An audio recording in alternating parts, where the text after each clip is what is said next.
മതിയായ കൂടിയാലോചന ഇല്ലാതെ സതീശനെ ക്ഷണിച്ചതിൽ മാർത്തോമാ സഭയ്ക്കുള്ളിൽ അഭിപ്രായ വ്യത്യാസമുണ്ടായിരുന്നു. സതീശനെ ഔദ്യോഗികമായി ക്ഷണിച്ചിട്ടില്ലെന്നും ചില മാധ്യമങ്ങളിൽ വന്ന വാർത്ത സഭയുടെ അറിവോടെ അല്ലെന്നും സഭാ നേതൃത്വവും പറയുന്നു. മിഥുൻ മുരളി ചേരുന്നു. മിഥുൻ, കൂടുതൽ വിവരങ്ങൾ.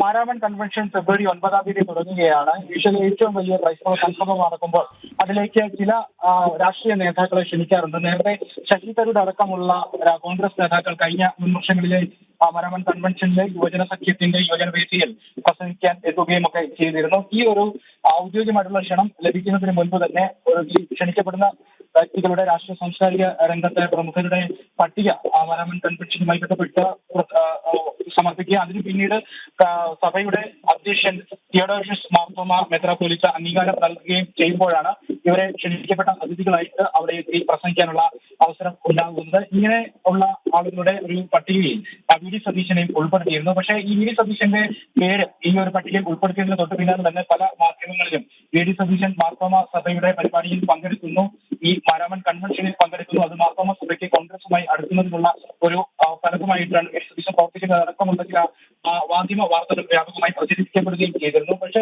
തിയോഡോഷ്യസ് മാർത്തോമാ മെത്രാപ്പോലീത്ത ഇപ്പോൾ ഔദ്യോഗികമായി അംഗീകരിച്ചിരിക്കുന്ന പട്ടികയിൽ വി.ഡി. സതീശന്റെ പേരില്ല. അതിന് പ്രധാനമായിട്ടും ചൂണ്ടിക്കാണിക്കപ്പെടുന്നത് സഭയ്ക്കുള്ളിലെ ഇടത് ആളുകളും ഒപ്പം തന്നെ കോൺഗ്രസ് അനുഭാവികളും ഇവർ തമ്മിലുള്ള ഒരു തർക്കം രൂപപ്പെടുകയും കോൺഗ്രസിനുമായി മാർത്തോമാ സഭ അടുക്കുന്നു എന്നതിന്റെ ഒരു പ്രചാരണത്തിന് വേണ്ടി ഈ വി.ഡി. സതീശനെ ക്ഷണിക്കപ്പെട്ടു എന്നുള്ള വാർത്ത സഭാ നേതൃത്വം ഔദ്യോഗികമായി അംഗീകരിക്കുന്നതിന് മുൻപ് തന്നെ കോൺഗ്രസ് അനുകൂലികൾ വ്യാപകമായി മാധ്യമങ്ങളിലൂടെ പ്രചരിപ്പിക്കുകയായിരുന്നു എന്നടക്കമുള്ള കാര്യങ്ങളിൽ ഇരു വിഭാഗങ്ങളും തമ്മിൽ തർക്കമുണ്ടാവുകയും ആശയക്കുഴപ്പങ്ങൾ ഉണ്ടാവുകയും ഇതിന്റെ അടിസ്ഥാനത്തിൽ സഭാ നേതൃത്വം തന്നെ വി.ഡി. സതീശനെ ഒഴിവാക്കുകയാണ് അന്തിമമായിട്ടുള്ള പട്ടികയിൽ നിന്നും എന്നുള്ള വിവരമാണ് ലഭിക്കുന്നത്.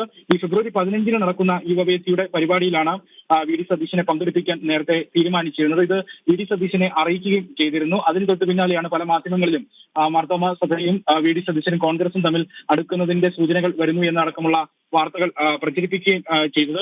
ഇതിന് പിന്നാലെ ഇരു വിഭാഗങ്ങൾ കോൺഗ്രസ് അനുകൂലികളും ഇടത് അനുകൂലികളും ചേർന്നുകൊണ്ട് വ്യാപകമായിട്ടുള്ള തർക്കങ്ങൾ, അത് ആശയക്കുഴപ്പം ഉണ്ടാക്കുന്ന രീതിയിലുള്ള തർക്കങ്ങൾ സഭയ്ക്കുള്ളിൽ രൂപപ്പെട്ടതിന്റെ അടിസ്ഥാനത്തിലാണ് ഇപ്പോൾ പൂർണ്ണമായിട്ട് വി.ഡി. സതീശനെ ഔദ്യോഗികമായിട്ട് ക്ഷണിക്കേണ്ട എന്നുള്ള ഒരു തീരുമാനത്തിലേക്ക് എത്തിയിരിക്കുന്നത്. മെത്രാപ്പോലീത്ത തിയോഡോഷ്യസ് മെത്രാപ്പോലീത്ത ഇപ്പോൾ ഔദ്യോഗികമായി അംഗീകരിച്ചിരിക്കുന്ന പട്ടികയിൽ വി.ഡി. സതീശനെ ഒഴിവാക്കിക്കൊണ്ട് മറ്റ് 4 പേരുടെ പേരുകളാണ് അന്തിമമായി ഉൾപ്പെടുത്തിയിരിക്കുന്നത്. ഇവരുടെ പേര് വിവരങ്ങൾ ഉൾപ്പെടുന്ന ഔദ്യോഗിക പട്ടിക ഇന്ന് നിലവിൽ പുറത്തു വരുമെന്നുമാണ് അറിയാൻ കഴിഞ്ഞിരിക്കുന്നത്. രോഹിണി. ശരി, മിഥുൻ മുരളിയാണ് വിവരങ്ങൾ നൽകിയത്.